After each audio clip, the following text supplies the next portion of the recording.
English learner, welcome to English.Conversation, where learning English is easy and fun. I'm Emily.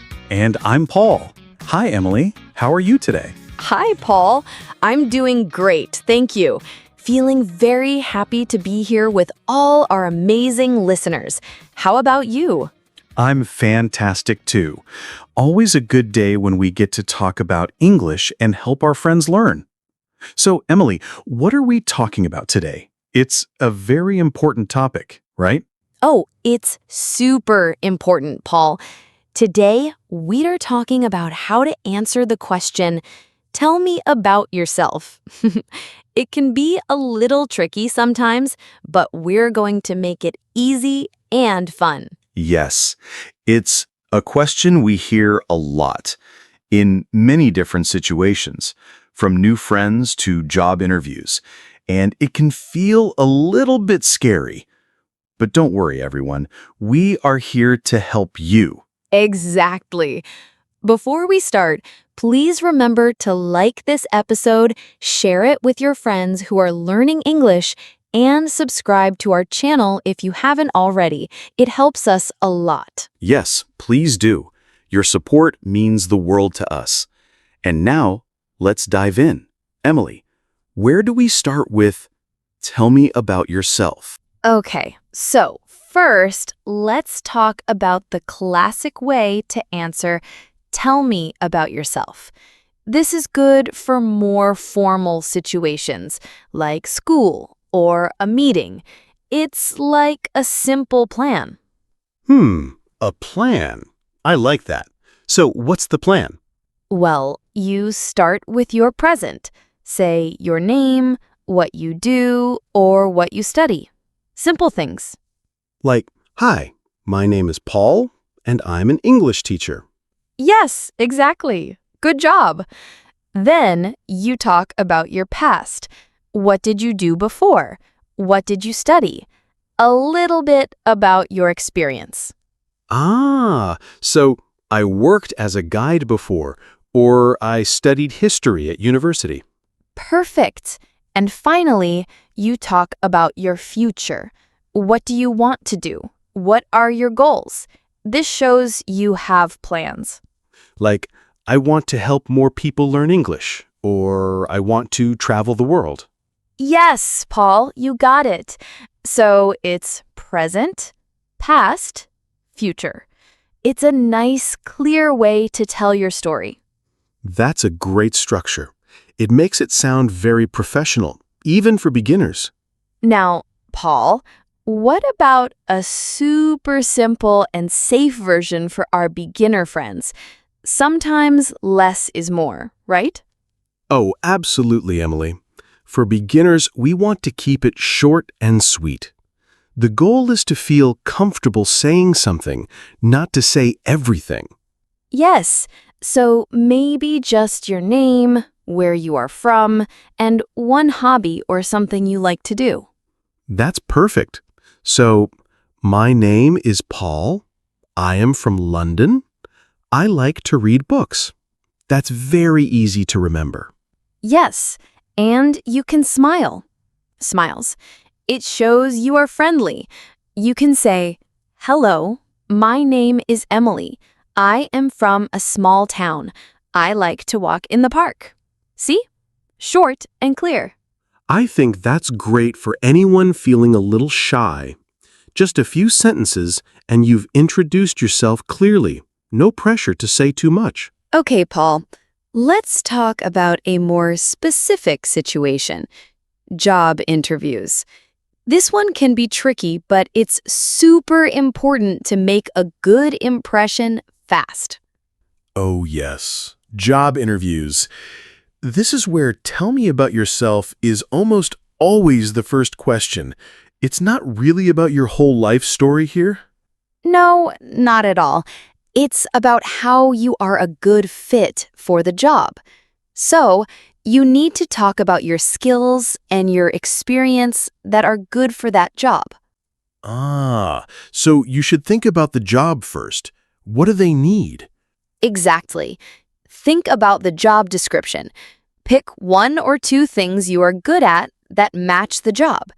For example, if the job needs someone good with computers, you say, I am very good with computers. And maybe a little about what you did before, if it's related to the job. Yes, like I worked as a secretary for 2 years, and I learned a lot about organizing. Keep it short, focused on the job, and positive. So it's like a mini advertisement for yourself for that specific job. I like it. Now, what about when you meet new people, Paul, in casual conversations? This is different from a job interview, right? Very different, Emily. Here you want to be friendly and open, but not too serious. You want to make a connection. Yes. So, you can talk about your hobbies, your interests, or what you like to do for fun. Like, hi, I'm Paul. I love playing guitar on weekends. Or, my name is Paul. I enjoy cooking new recipes. Perfect. And you can ask them a question too, like, what about you? What do you like to do? This makes the conversation flow. Oh, that's a good tip. It makes it a two-way conversation, not just you talking. So you share a little, then ask a little. Yes, exactly. It's like, my name is Emily. I like to paint. Do you have any hobbies? Emily, some people are very shy to talk about themselves, especially in a new language. What can we do to help them feel more confident? Oh, Paul, that's a great point. It's totally normal to feel shy. First, practice, practice, practice. Say it out loud, in front of a mirror or to a friend. Yes, practice helps so much, even if it's just whispering to yourself. And start small. Don't try to say too much at first. Just a few simple sentences, like our simple and safe version. So don't aim for perfection right away. Just aim to speak. Exactly. And don't worry about mistakes. Everyone makes mistakes. It's part of learning. Just keep speaking. And remember, people are usually happy to listen. They understand it's hard to speak a new language. That's very true. Most people are very kind and patient. So small steps, and don't be afraid of mistakes. Let's go back to our structure, Paul. The present, past, and future model.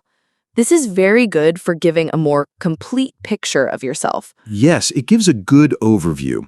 So let's give a full example of that. Okay, so for the present, my name is Emily. I am an English teacher, and I love helping people learn. Good.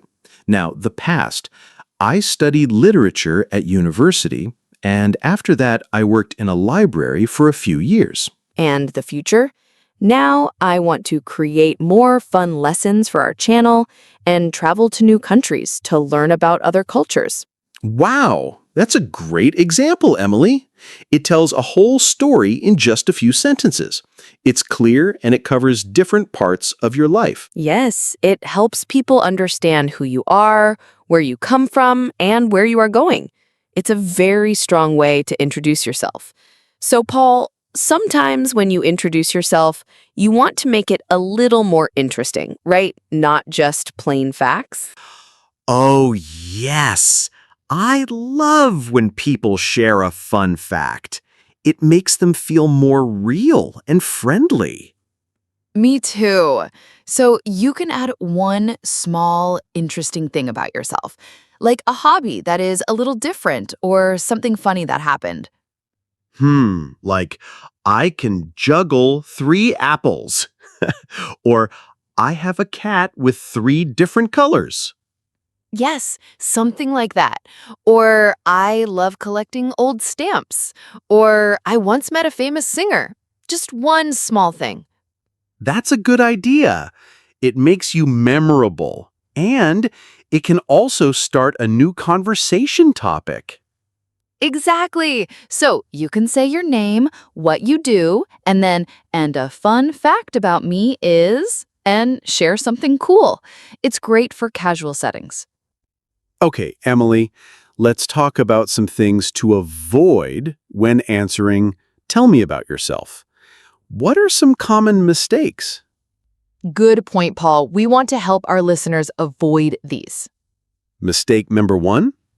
Mistake number 1, talking too much. Sometimes people talk for a very long time. It's better to be short and clear. Less is often more. Yes, keep it concise. What's mistake number 2? Mistake number 2, not practicing. If you don't practice, you might feel lost when someone asks you. Practice makes it easier. That makes sense. Practice in front of a mirror or with a friend. Mistake number 3? Mistake number 3, being too negative. Don't complain or say bad things about yourself or your old jobs. Keep it positive. Always positive. Good advice. Mistake number 4? Mistake number 4, giving too much personal information. You don't need to tell your whole life story or very private things, especially to new people. Keep it general and appropriate. Yes, keep some things private. And finally, mistake number 5. Mistake number 5, not thinking about who is asking. Your answer for a friend is different from your answer for a job interview. Think about the situation. Ah, yes, that's so important. Adjust your answer to the situation. Great tips, Emily. Paul, one of the best ways to learn is to hear real examples from native speakers, right? For pronunciation and natural flow. Absolutely. Listening is key.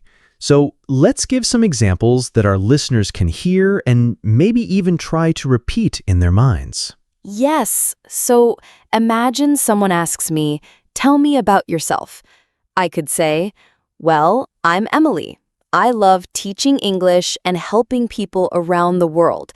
I enjoy reading and spending time with my family." Simple, right? Very natural.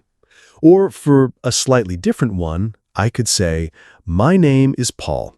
I work in education. In my free time, I like to play sports and explore new places." And you can vary it.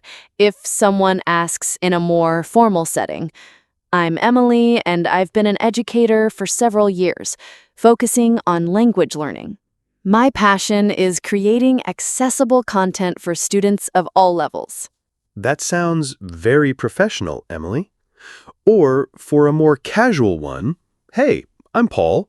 I'm a big fan of old movies. I also love to cook, especially on the weekends." Those are great examples. Listeners, pay attention to how we speak, the intonation, and try to understand the meaning from the context. Emily, it would be really nice for our listeners to hear your personal English story. How do you introduce yourself today? How did you get here? Oh, that's a sweet idea, Paul. My English story. Well, when I started learning English, it was hard for me to say even my name clearly. I was very shy. I can imagine. It's a new sound, new words. Yes, but I practiced every day. I listened to English songs and watched short videos. Slowly, I started to feel more comfortable. My first "Tell me about yourself" was probably just, "My name is Emily. I am a student." Very short. And now look at you. Yes. Now when someone asks me, "Tell me about yourself," I usually say, "I'm Emily, and I'm passionate about language education. I love creating fun and engaging content for our Mr. English channel, helping people all over the world learn English. Outside of work, I enjoy painting and taking long walks in nature." Wow, that's a beautiful and confident introduction, Emily. It shows your journey. Thank you, Paul. It just shows that with practice, anyone can go from shy to confident. It takes time, but it's worth it. Absolutely. And that's our goal here at Mr. English Channel, to help you all on your English journey. Well, Paul, this was a fantastic episode. We covered so much about answering, tell me about yourself. Yes, it was great, Emily. I hope our listeners feel more prepared and confident now. I hope so too. Remember, everyone, practice makes perfect. Or at least, practice makes it easier. Before we say goodbye, please remember to subscribe to Mr. English channel if you haven't already. And like this episode, it helps us know you enjoy our content. And please share this episode with anyone who is learning English. Finally, leave a comment below and tell us, what is one fun fact about you? We'd love to hear from you. Yes, tell us something interesting. We love reading your comments. Thank you for listening, everyone. Keep practicing your English. See you next time on Mr. English channel. Bye. Bye, everyone. Have a great day.